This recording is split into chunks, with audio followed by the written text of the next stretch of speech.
So here's something new in Calva.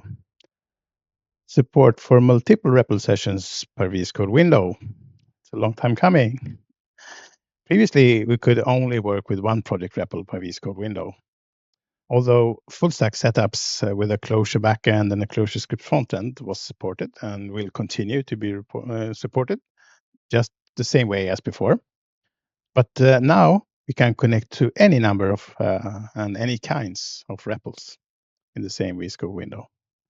I will show you what I'm talking about in the most contrived way possible by using this workspace, which has a lot of test projects that we use when developing and bug fixing Calva. And I can start with something that you may be a bit familiar with, some of you at least. It's a full stack project with both a server and an application, ClojureScript application as a front end, and some of the code is shared in SailJC files in this project. And if I jack into this project, Calva will first start the Clojure project, the Clojure REPL, and then on that it will spawn the ClojureScript REPL. And that it is done now and waiting for us to start our app. So we start the app there, and now as before, Calva will route .sailj and .sailjs files to their respective REPLs. So here we are connected to this REPL here, and we can do server stuff. And here we are connected to this REPL here, which is this one. So we can do front-end stuff. And if we are in a SailJC file, that will be connected to the last REPL that was connected, which is the ClojureScript REPL in this case. So we could talk to the ClojureScript REPL from this SailJC file. And before, if you clicked the indicator here, while you were in a SailJC file, it would switch which REPL was responsible for the SailJC evaluations. And that's a bit changed now, because now if you click this button, you will get the new REPL sessions menu.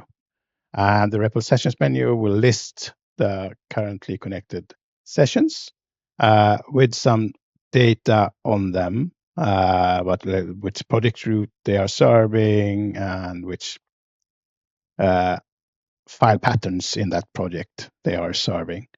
And it will also show you which REPL is currently being targeted and why, in a sense. Here. So here it's targeted because it's in this project route and because it's a SailJC, the current SailJC target, as we showed here. But you also have a button here on the other REPL here, which lets you select that one for the SailJC target. Now you can switch over to this one if you like, but let's stay here. And then we could, now we are incrementing the server counter here. So we can load that here. So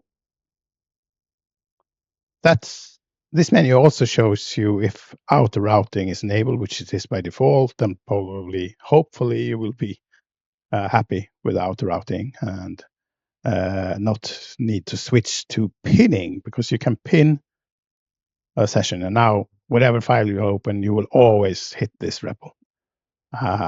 But most often, I think you will stay with auto routing because it will select the right REPL based on which file you have.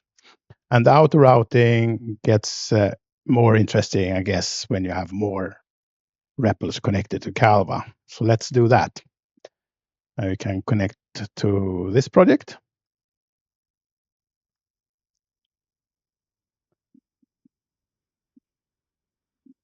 And now you see we have a session here named CLJ:2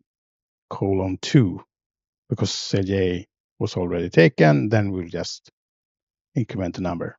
So now we have CLJ2 here, and it is being targeted because the file we opened is in this project, in this subdirectory, and matching this file pattern.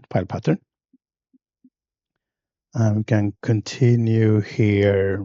Let's say we have, in this case, we have another full stack project here. So I will, it actually has a Babaska thing in here, but we will start it like this. And now you see that this ClojureScript file here is still being evaluated by this other ClojureScript REPL, because this REPL hasn't been connected yet. But let's do that. I will connect it. It's on there. And now you can see that this file here is being routed. The evaluations are being routed to this session now. And this also has some SailJC files, and you can see that they are targeting the SailJS REPL here. And if we would want to, we can switch that over to the SailJ REPL of this app. We can stay with SailJC. And if we go back to this SailJC file here, it will be targeting that project. So it's automatic. Based on which file you have open, you will be targeting the right REPL. But now, if we have yet another very exciting full stack project like this, and this is you don't want to call that also SailJ and SailJS because maybe it's special and you want to keep track of it. So for this one, we will use this renamed sequence. So that's configurable. I will not go into that, but you can configure it. And now it will be connecting like that. And we will need to,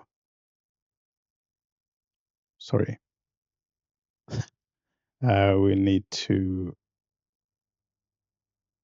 there. I'm connected. Now it is calling its ClojureScript REPL session for front end, and it's Clojure REPL. It's called backend here. So you can, and this one will target the backend here and the front end there, and SailJC files will be routed there. So let's see here. We have, in that project here, we have a Babaska file.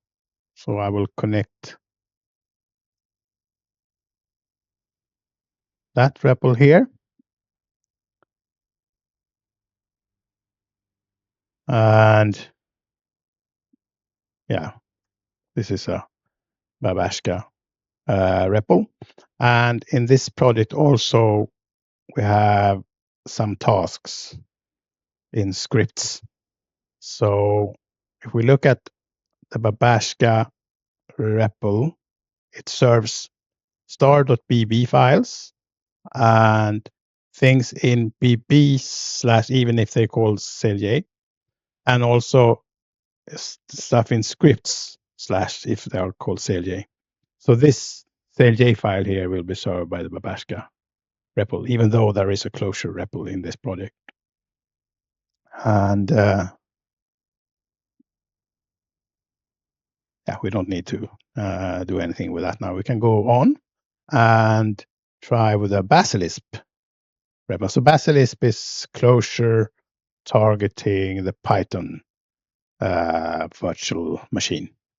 So we can jack in to this project here, which is a Basilisp project. And now we're in a Python environment. And Basilisp is extra exciting to me because Python is what you use to script Blender. So I have Blender here, and I have installed the Basilisp and REPL server in Blender. I will start that REPL from this project here. We start the REPL. So now we need to connect the REPL here. That's a Basilisp REPL. And then should be able to need to validate that. And yeah, so this is a Blender example you can find in the Basilisp project. And I think there's also colors here like that. And I tried to animate. So this is a similar pattern here. And you can, yeah, it's just fun. Yeah, so that's let's see what we have.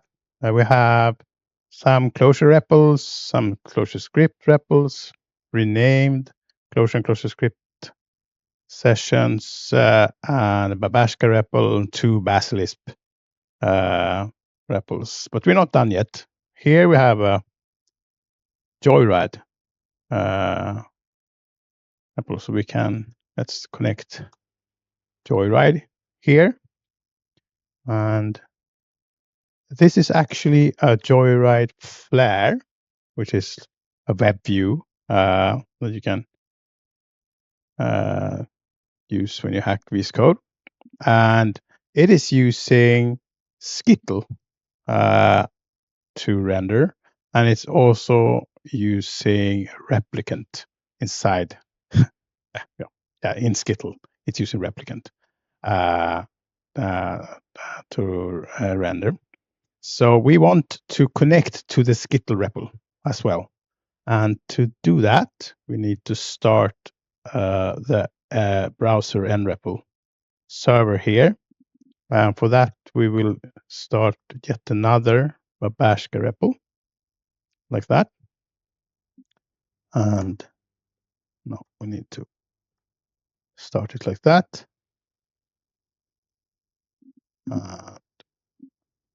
You can see that it started. And then you can go back to here and open the flare. Yeah, sorry.